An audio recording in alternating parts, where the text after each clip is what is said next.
अस्सलाम वालेकुम dear learners. आज का जो हम टॉपिक डिस्कस करेंगे नीबोश के इस लेक्चर के अंदर वो है एलिमेंट 3 का फोर्थ टॉपिक, मतलब एलिमेंट 3.4, और टॉपिक का नाम है रिस्क असेसमेंट। रिस्क असेसमेंट जैसा कि आप जानते हैं एक बुनियादी टॉपिक है health and safety management system का, जिसको बैकबोन की अहमियत हासिल है इस health and safety management system के अंदर। रिस्क असेसमेंट परफॉर्म करने से पहले, रिस्क असेसमेंट की स्टेजेस को डिस्कस करने से पहले कुछ इंफॉर्मेशन हमें उसके अंदर यूज होने वाली टिपिकल टर्म्स के बारे में मालूम होनी चाहिए, जिनमें पहली है हैजर्ड। कि हैजर्ड है क्या चीज? Something with the potential to cause harm. कोई भी चीज जिसके अंदर ये सकत मौजूद है या वो ये सकत रखती है कि वो नुकसान पहुंचा सके, तो उसको हम हैजर्ड बोलेंगे। टिपिकली 5 कैटेगरीज में हैजर्ड्स को हमेशा से डिवाइड किया जाता है।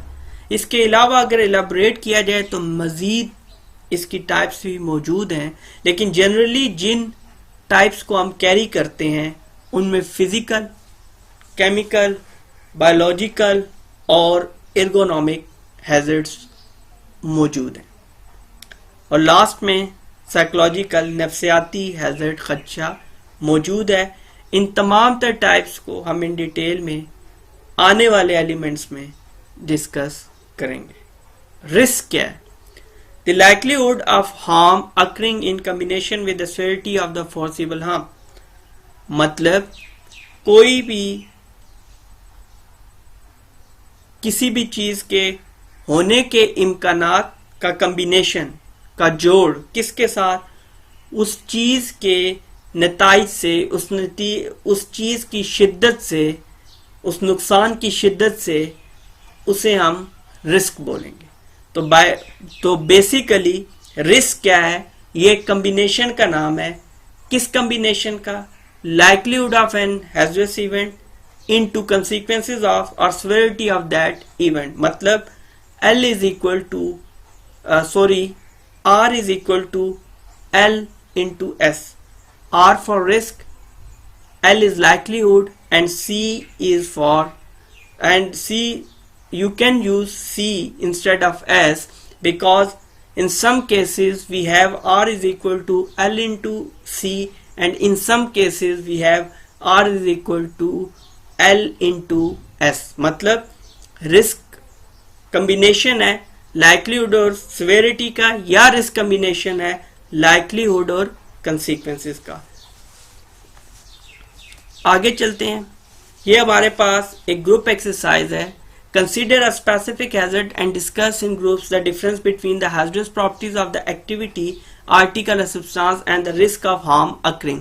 ये जो चीज है, ये आप जिस तरह हम इसके साथ साथ डिस्कशन करते चले आ रहे हैं, इसको लेके चल रहे हैं, तो करना क्या होता है कि हर ग्रुप एक्सरसाइज को आप इंडिविजुअली परफॉर्म करके मेरे साथ शेयर करते हैं, मुझे ईमेल करते हैं या मुझे व्हाट्सएप करते हैं, और उसके ऊपर कमेंट्स का, सजेशन का एक सिलसिला जारी रहता है। आगे हमारे पास आती है रिस्क प्रोफाइलिंग। रिस्क प्रोफाइलिंग क्या चीज है? The process of identifying and assessing the range of risk that threaten an organisation along with recognition of their likelihood and probable impacts, the current risk management controls in place, and the identification and prioritization of further control measure। Risk profiling एक ऐसे procedure का नाम है जिसके अंदर एक ऐसा process है, एक ऐसा अमल है जिसमें हम निशानदेही करते हैं रिस्क की और उनकी असेसमेंट, मतलब उनकी निशानदेही के बाद उनके लिए कंट्रोल मेजर्स अप्लाई करते हैं, और आया ये भी देखते हैं कि इन रिस्क की रेंज क्या है, लो, मीडियम, हाई, या ये ऑर्गेनाइजेशन को किस हद तक नुकसान पहुंचा सकते हैं, या इनके ऑर्गेनाइजेशन के अंदर किस हद तक इम्कानात हैं और ये किस हद तक नुकसानात पहुंचा सकते हैं। इसके साथ साथ रिस्क प्रोफाइलिंग में ये चीज भी देखी जाती है कि ऑलरेडी मैनेजमेंट सिस्टम के अंदर क्या चीजें मौजूद हैं जो इन रिस्क या हैजर्ड्स को आइडेंटिफाई करने में और उनको काबू करने में मावन साबित हो सकती हैं। इसके अलावा इनको इनकी प्रायोरिटी के एतबार से, तरतीब के एतबार, अहमियत के एतबार से तरतीब दिया जाता है। Low risk, high risk, medium risk, which type of risk it is. और मजीद ये कि रिस्क प्रोफाइलिंग ही वो प्रोसेस है जिसके अंदर हम ये देखते हैं कि मजीद बेहतरी के लिए हम कौन से कंट्रोल मेजर्स इस्तेमाल कर सकते हैं। Next, risk assessment. Risk profiling और रिस्क असेसमेंट में आपने डिफरेंस को भी मद्देनजर रखना है। रिस्क असेसमेंट क्या है?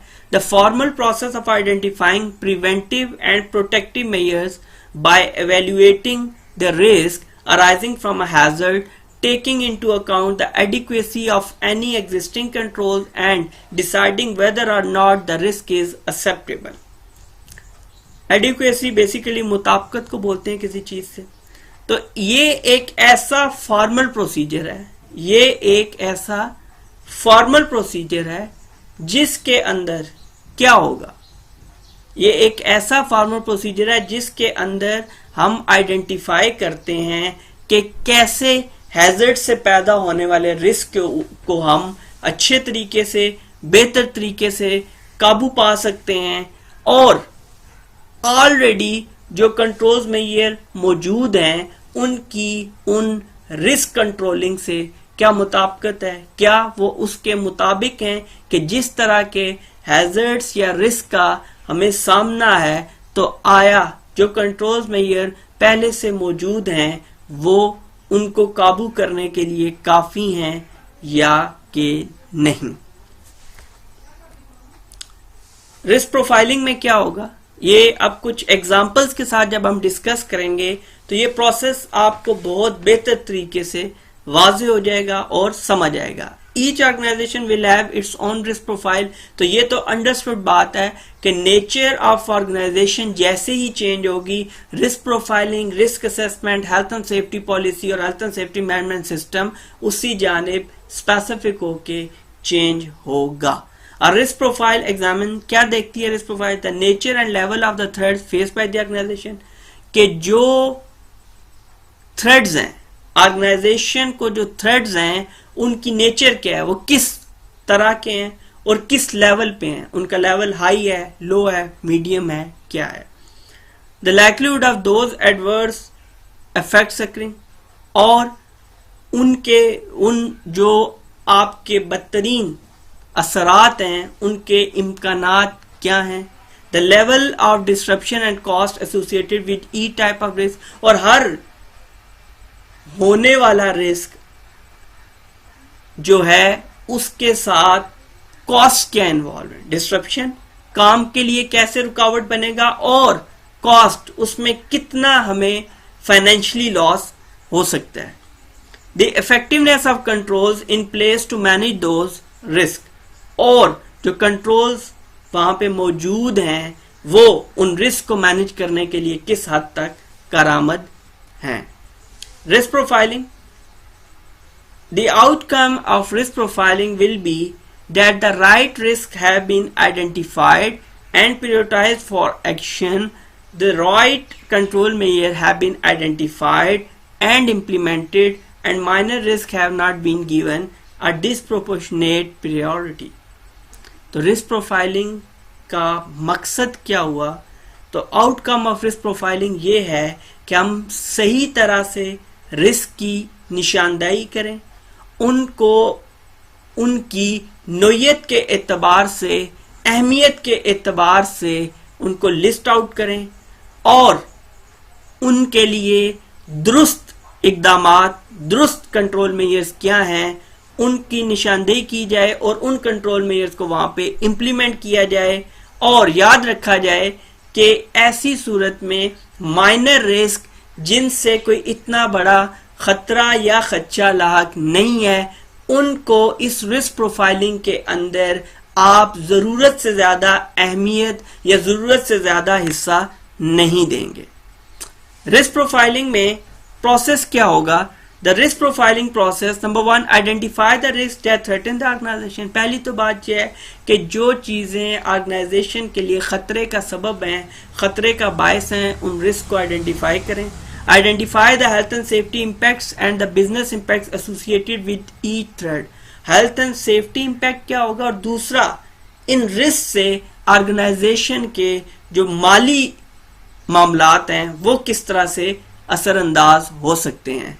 Identify how well each thread is control, और इस बात की भी निशानदेही करें कि आया अगर ये खतरात लाहक हैं हमें, तो किस हद तक हमने इन खतरात के ऊपर काबू पाया हुआ है।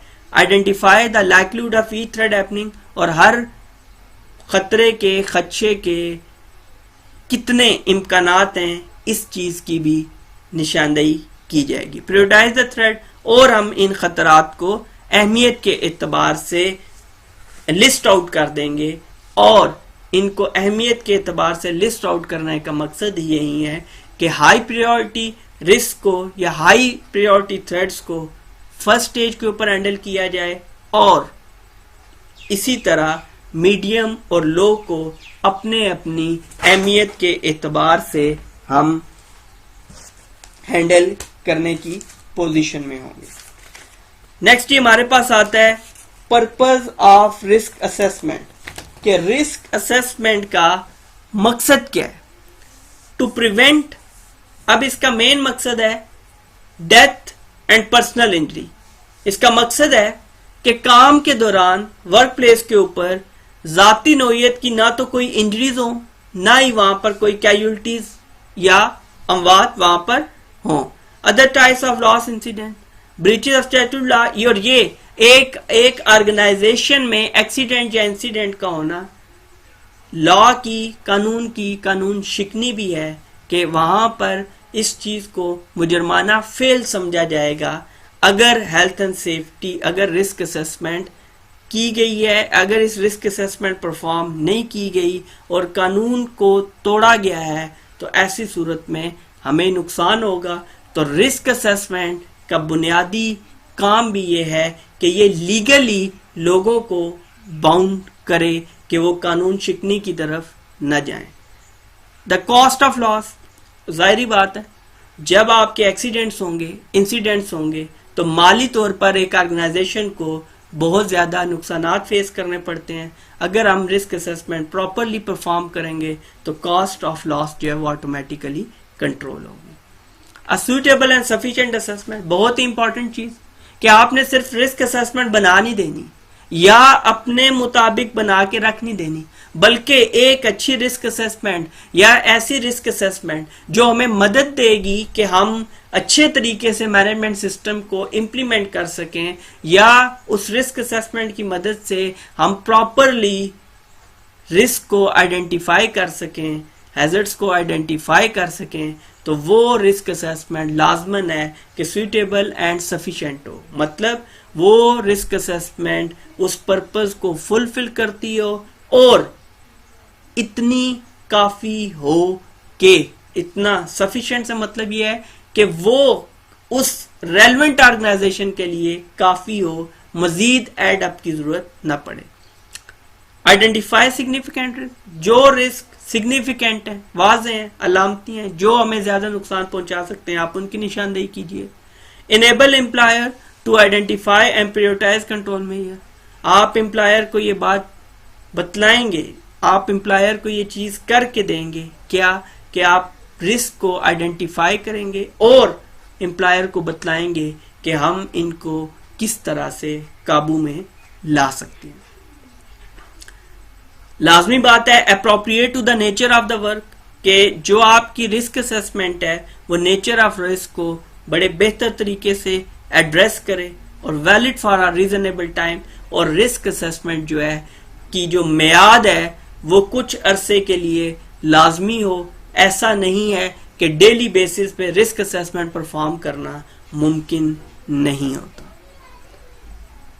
ग्रुप एक्सरसाइज जी, ये आप राइट डाउन करेंगे। राइट डाउन करने के बाद तरीका वही है, आपने ये तहरीर करने हैं। तहरीर करने के बाद आप इसको वर्ड फाइल में बेशक कन्वर्ट कर लें, पीडीएफ फाइल में आप सेंड कर सकते हैं मुझे। इस एक्सरसाइज में आपने इंटरनल और एक्सटर्नल जो सोर्सेज हैं ऑर्गेनाइजेशन के लिए, ठीक है, उनके ऊपर कि जिनसे आप इंफॉर्मेशन कलेक्ट कर सकते हैं वो क्या होंगे, आप उनको लिस्ट आउट करेंगे।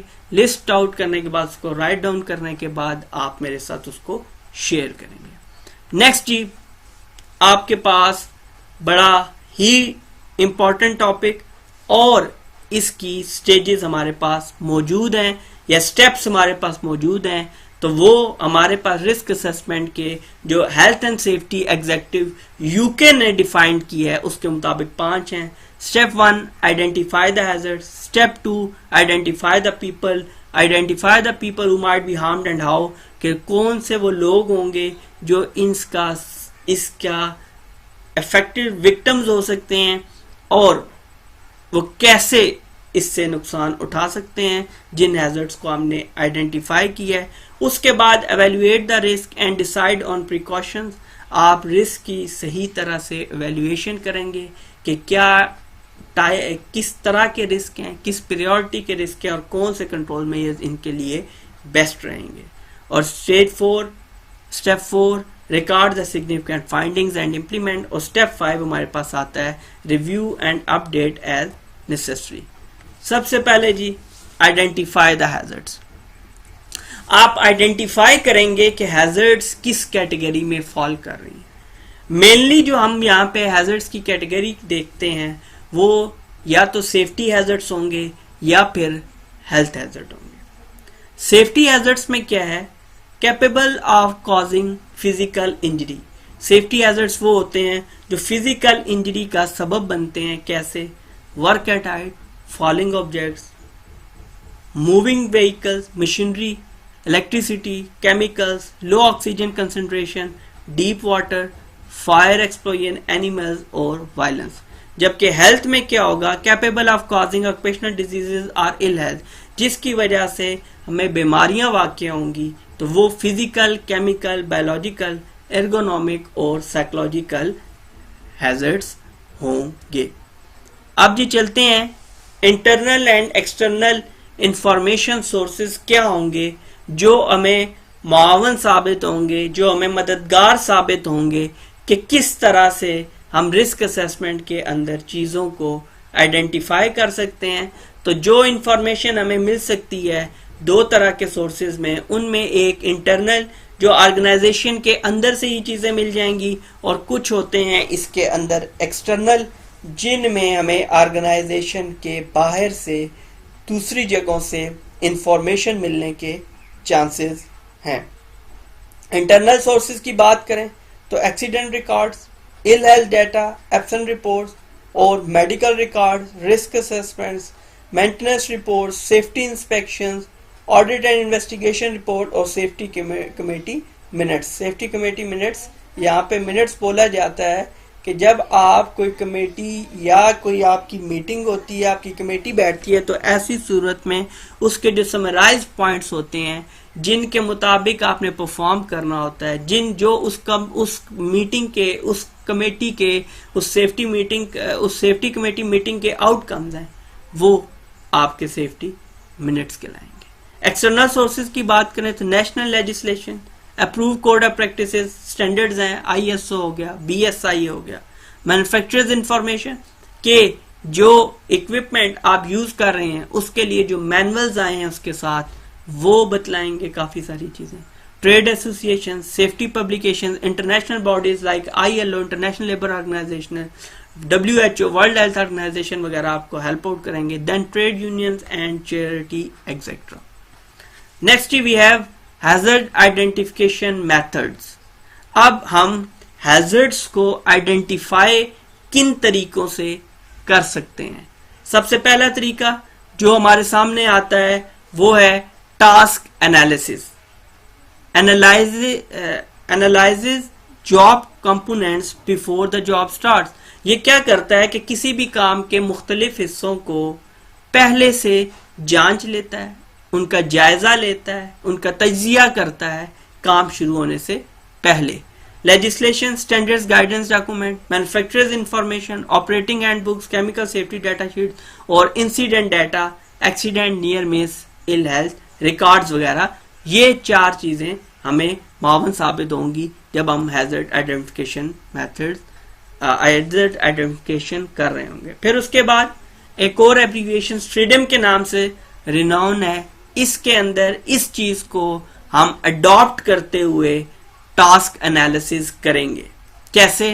टास्क एनालिसिस में सबसे पहले सिलेक्ट द टास्क, कि टास्क है क्या, record the stages of the task, उसको हमने कितने हिस्सों में बांटा हुआ है, then evaluate risk associated with each stage, फिर हर रिस्क जो हर स्टेज के साथ मुंसलिक है उसकी हम एवेल्युएशन करेंगे, मतलब आइडेंटिफिकेशन, कंट्रोल्स मेजर सजेस्ट करेंगे और उसको स्टार्टली थोड़ा सा मॉनिटर करेंगे, देखेंगे कि हमारे कंट्रोल्स मेजर की इफेक्टिवनेस क्या है। Develop the safe working method, implement the safe working method and monitor to ensure effectiveness. तो ये था स्ट्रीडम हमारे पास, जो कि टास्क एनालिसिस के लिए एज अ टूल यूज होता है। अभी तक हमने जो डिस्कस किया था वो तो स्टेप 1 आइडेंटिफाइंग द हैजर्ड। अब हम डिस्कस करने लगे हैं step 2 identifying the people at risk, कि इस स्टेप के ऊपर, इस स्टेज के ऊपर हम ये डिस्कस करेंगे कि जो हैजर्ड आइडेंटिफाई किए हैं उन हैजर्ड से कौन से लोग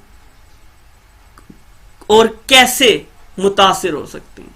इसमें workers, operators, maintenance staff, cleaners, contractors, visitors, member of the public, even ट्रेसपासर्स।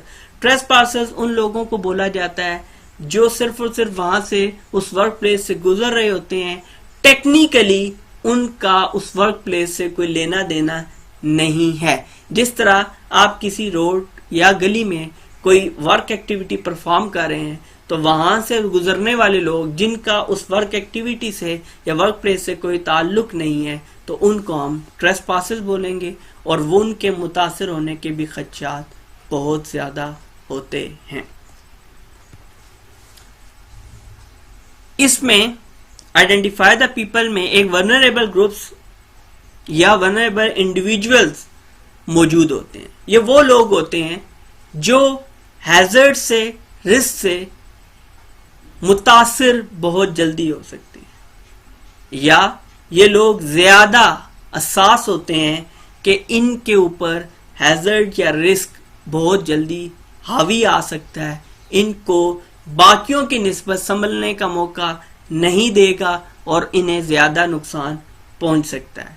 इसमें हमारे पास यंग पीपल, न्यू और एक्सपेक्टेंट मदर्स और डिसेबल्ड वर्कर्स और लोन वर्कर्स, इनकी वजूहात क्या हैं वो हम आगे डिस्कस करेंगे कि हम इन्हें वल्नरेबल के अंदर क्यों शुमार करते हैं। Next step 3 evaluating the risk and deciding on precautions. Evaluate करेंगे रिस्क को कि रिस्क क्या है, रिस्क की रेटिंग क्या है, लो है, हाई है, मीडियम है, और हम हर लेवल के रिस्क को काबू पाने के लिए किस किस तरह का कंट्रोल मेजर जो है वो अप्लाई करेंगे। Is the level of a risk acceptable और does it need to be reduced. क्या जो रिस्क है वो इस स्टेज में है कि हम उसको कबूल कर लें, कि हम उसी हालत में काम को कंटिन्यू कर सकें, या कि हमें जरूरत है कि उसके जो एग्जिस्टिंग कंट्रोल्स हैं वो काफी नहीं है, तो ऐसी सूरत में हम नए कंट्रोल मेजर्स की तरफ जाएंगे। अब ये हमारे आगे मौजूद है risk is equal to likelihood into severity, जिसकी मैंने इस टॉपिक के बिल्कुल शुरू में वजाहत की थी। अब लाइक्लीहुड की स्टेजेस हैं, इसी तरह सेवेरिटी की स्टेजेस हैं। अगर 1 एक्सट्रीमली अनलाइकली, 2 अनलाइकली, 3 पॉसिबल हो सकता है, 4 लाइकली होने के इम्कान ज्यादा हैं, 5 वेरी प्रोबेबली लाजमन मुमकिन तौर पर होगा ही होगा। Severity very minor injury first stage पे, सेकंड स्टेज पे फर्स्ट स्टेज इंजरी, तीसरी जगह पे लॉस्ट टाइम इंजरी, चौथी जगह पे हॉस्पिटल ट्रीटमेंट, और लास्ट वन हमारे पास आता है डिसेबलिंग इंजरी। अब लाइक्लीहुड और स्वेरिटी का जो कॉम्बिनेशन है वो रिस्क। अब एक चीज मैं यहाँ पे आपको बताता चलूं कि स्वेरिटी तो हमें दिखाई दे देगी, तो हम डिसाइड कर लेंगे कि ये हमें क्या पॉसिबिलिटी है, क्या होता हुआ दिखाई दे रहा है, हम उस कैटेगरी के अंदर इसको शुमार कर लेंगे।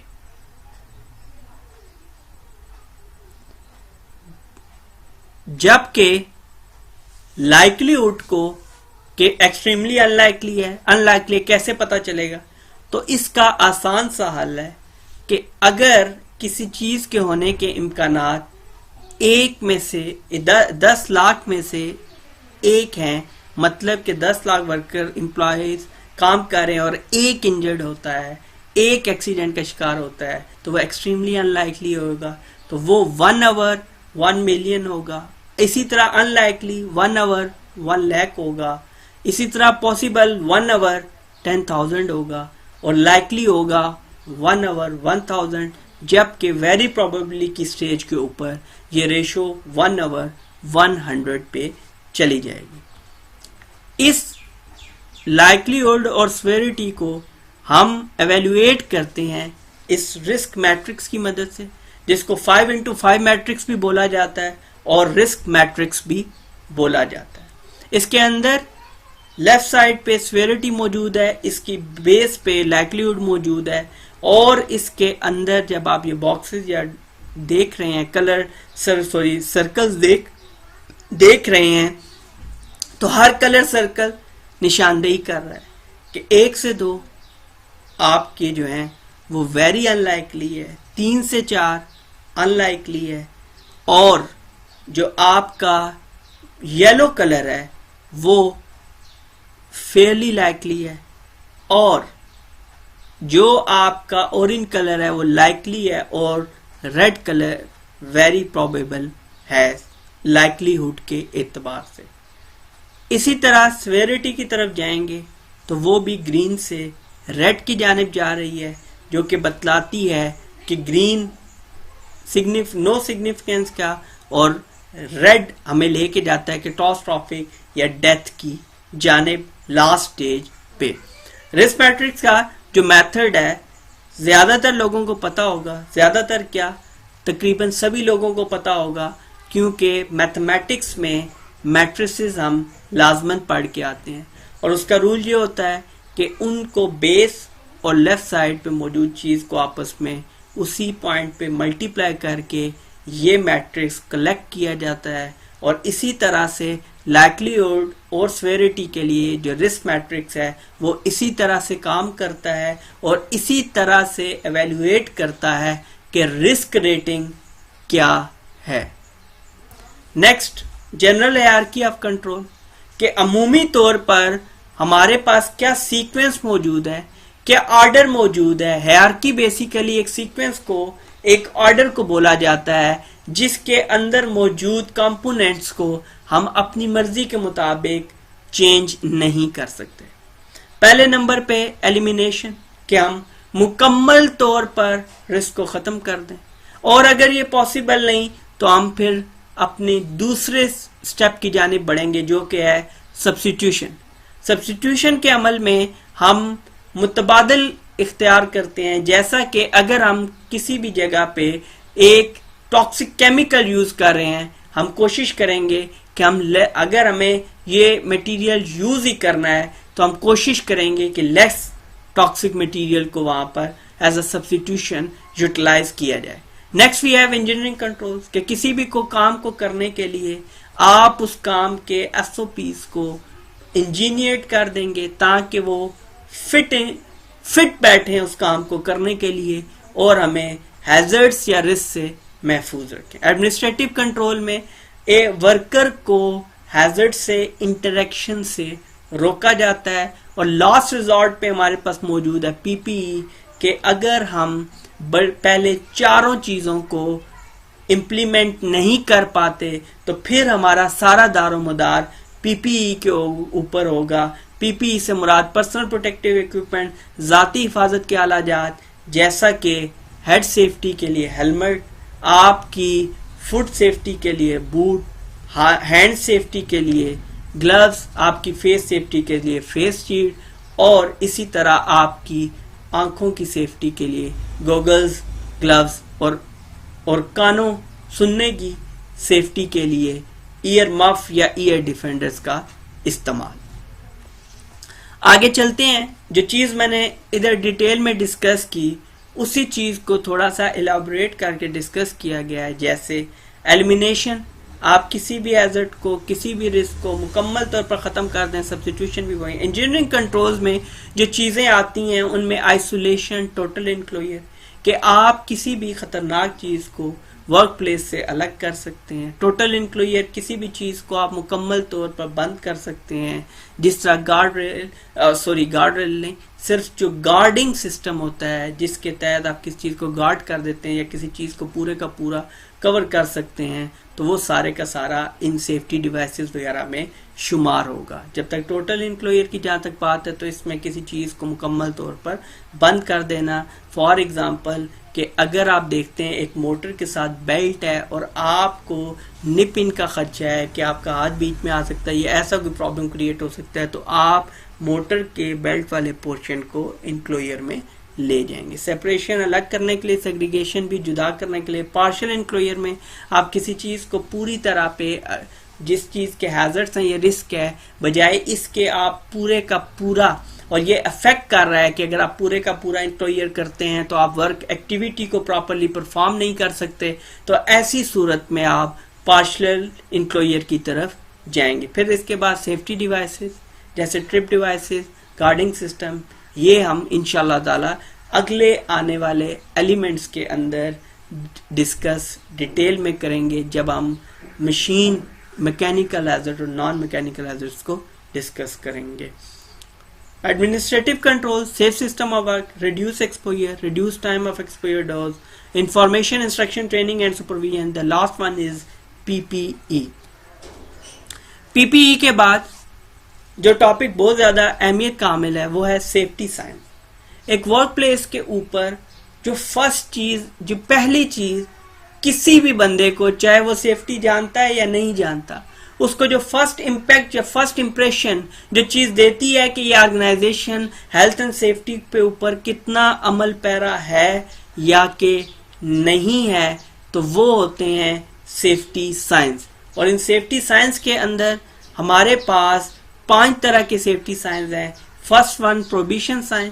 प्रोहिबिशन साइन बेसिकली ममानत, किसी चीज से रोकने के लिए इस्तेमाल होता है।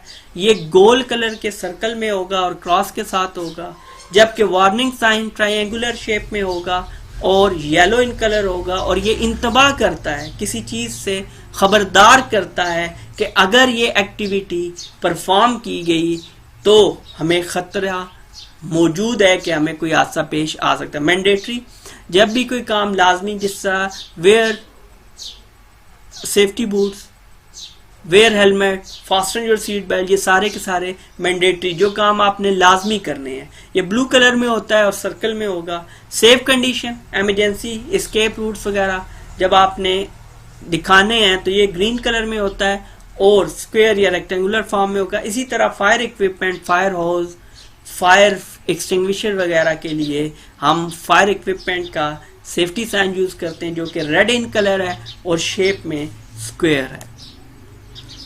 आगे चलते हैं तो पर्सनल प्रोटेक्टिव इक्विपमेंट की जानिब बढ़ते हैं। तो पीपीई जो है पर्सनल प्रोटेक्टिव इक्विपमेंट, ये पहनना क्यों लाजमी है और किस रूल के तहत एम्प्लॉयर पाबंद है कि वो पर्सनल प्रोटेक्टिव इक्विपमेंट को प्रोवाइड करे वर्कर्स को फ्री ऑफ कॉस्ट। तो personal protective equipment regulations 1992 as amended, ये इस बात पे पाबंद करता है कि एक एम्प्लॉयर अपने एम्प्लॉयज को फ्री ऑफ कॉस्ट सुइटेबल और सफिशिएंट जो है वो पीपीईज प्रोवाइड करे, और एक वर्कर बाउंड है कि वो उन पीपीईज को वेयर करे, पहने, ना कि सिर्फ पहने बल्कि प्रॉपरली उन्हें पहने और टेम्पर न करे, मतलब उनको डीफेस ना करे, उनके साथ छेड़खानी ना करे, उनकी शक्लें अपने मुताबिक डालने की कोशिश न करें, बल्कि जिस शक्ल में, जिस हुलिये में जो उनको पीपी मिली है वो उसको उसी तरह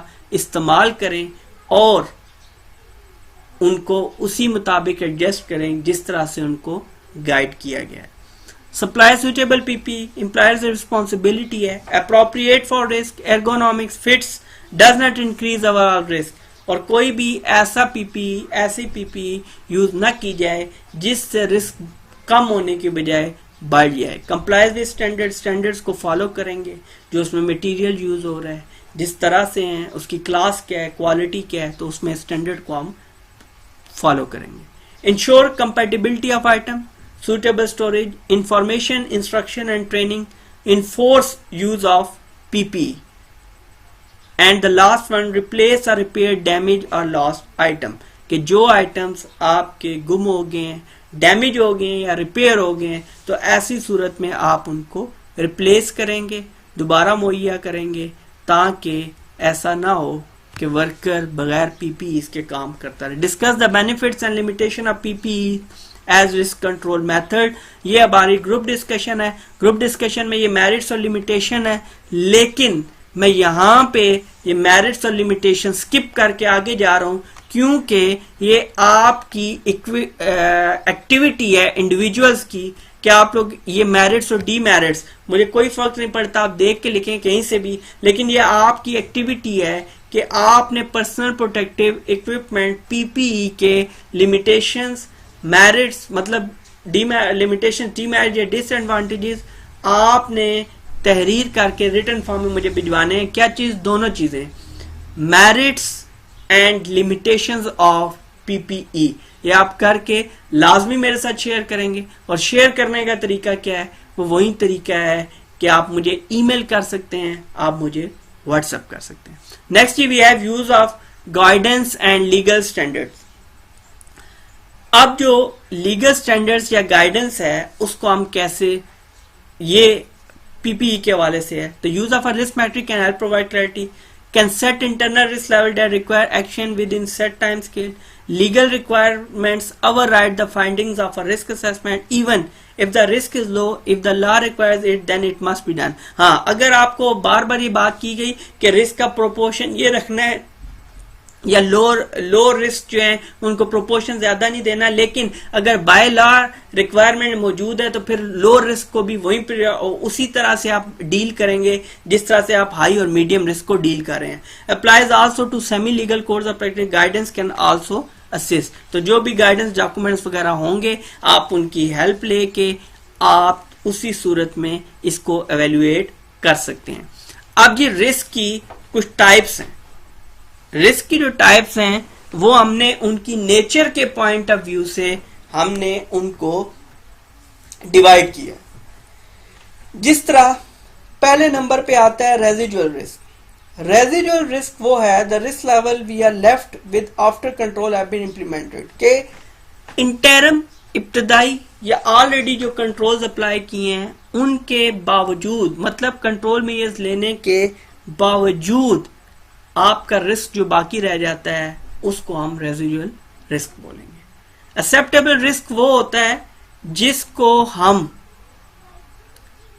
risk has been reduced to an adequate level के जिसके साथ हम काम करने पे राजी हो जाते हैं कि ये रिस्क हमें नुकसान नहीं पहुंचाएगा। Tolerable risk not acceptable but can live with it for a short period of time with interim control.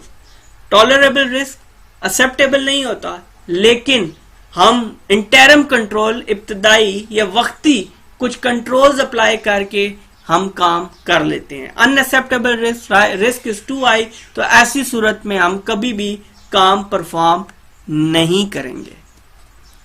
Next जी, step 1 we have discuss identify the hazards. Step 2 we discuss identify the people who might be harmed and how.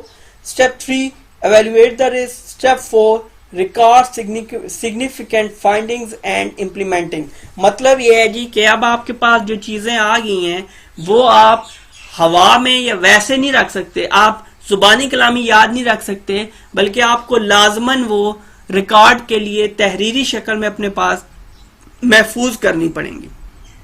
तो इसके लिए health and safety risk assessment के आपकी जो होते हैं वो टेम्पलेट्स होते हैं, सैंपल्स होते हैं, तो जिनको परफॉर्मे होते हैं, जिनको आप फिल आउट करके एज अ रिकॉर्ड अपने साथ मेंटेन करते हैं। Typical content, activity area assessed and hazard, जो चीजें इसके अंदर मौजूद होनी चाहिए एक रिस्क असेसमेंट के अंदर जब आप रिकॉर्ड फाइंडिंग्स तैयार कर रहे हैं। ग्रुप एट रिस्क, कौन सा ग्रुप मुतासिर है, risk and adequacy of existing control measure, further precautions needed, date and name of competent person के किस डेट को रिस्क असेसमेंट परफॉर्म की गई और किस कॉम्पिटेंट पर्सन ने इस रिस्क असेसमेंट को परफॉर्म किया। रिव्यू डेट इसलिए लाजमी है कि रिस्क असेसमेंट वर्क प्लेस के ऊपर बहुत सारी चेंजेस आती रहती हैं जिसके नतीजे में हमें उसके अकॉर्डिंगली रिस्क असेसमेंट परफॉर्म करनी पड़ती है। लेकिन जो रिव्यू डेट की बात है तो ऐसी सूरत में जब एक्टिविटी या कोई हम काम लंबे अरसे के लिए कर रहे हैं तो ऐसी सूरत में हम एक पीरियोडिकली डिसाइड कर लेते हैं कि कितने अरसे के बाद हमने रिव्यू लेना है रिस्क असेसमेंट का, तो ऐसी सूरत में हम रिव्यू डेट भी उसके ऊपर मेंशन करेंगे। लास्ट ही हमारे पास आ गया रिव्यू के किन चीजों में आपके पास किन मौके के ऊपर आप हेल्थ एंड सेफ्टी की जो रिस्क असेसमेंट है उसका रिव्यू ले सकते हैं। एक तो जिससे मैंने अभी डिस्कस किया पीरियोडिकली है जो कि यहाँ पे सबसे नीचे है, और दो बातें हैं, एक सिग्निफिकेंट चेंज इन 6 चीजों में अगर चेंज आएगी तो फिर हम रिस्क असेसमेंट को रिव्यू करेंगे। प्रोसेस चेंज हो जाए, सब्सटेंसेस जो हम यूज करें वो चेंज हो गया, इक्विपमेंट डेवलप्ड किस्म का आ गया, चेंज हो गया, work place environment change, personal जो मुलाजमीन है, अहम मेन पर्सनल जो है वो चेंज हो गए हैं, तो हमें रिस्क असेसमेंट का रिव्यू लेना पड़ेगा। और if it is no longer valid, और ऐसी सूरत में जब हमें accident, ill health, near misses से या लीगली ये पता चलता है कि अब हमारी रिस्क असेसमेंट इस काबिल नहीं रही कि वो मजीद इस सिस्टम के अंदर मौजूद रहते हुए रिस्क को काबू पा सकती है, तो ऐसी सूरत में भी हम रिस्क असेसमेंट का रिव्यू लेंगे। आज तक के इस लेक्चर के अंदर हमने रिस्क असेसमेंट के टॉपिक को बड़ी डिटेल में डिस्कस किया। इस टॉपिक को मैंने न पिछले पार्ट का हिस्सा बनाया ना इसका कोई हिस्सा अगले पार्ट के साथ मिलाया। उसकी वजह यही है कि risk assessment is the backbone of health and safety management system. जब तक आप रिस्क असेसमेंट को नहीं समझेंगे, रिस्क असेसमेंट परफॉर्म करना नहीं समझेंगे, आपकी अंडरस्टैंडिंग नहीं डेवलप होगी कि रिस्क असेसमेंट की स्टेजेस क्या हैं, रिस्क असेसमेंट परफॉर्म क्यों की जाती है, तब तक आप health and safety management system को बेहतर तरीके से परफॉर्म करने से कासिर रहेंगे। आज तक के लिए निबोश के इस लेक्चर में इतना ही।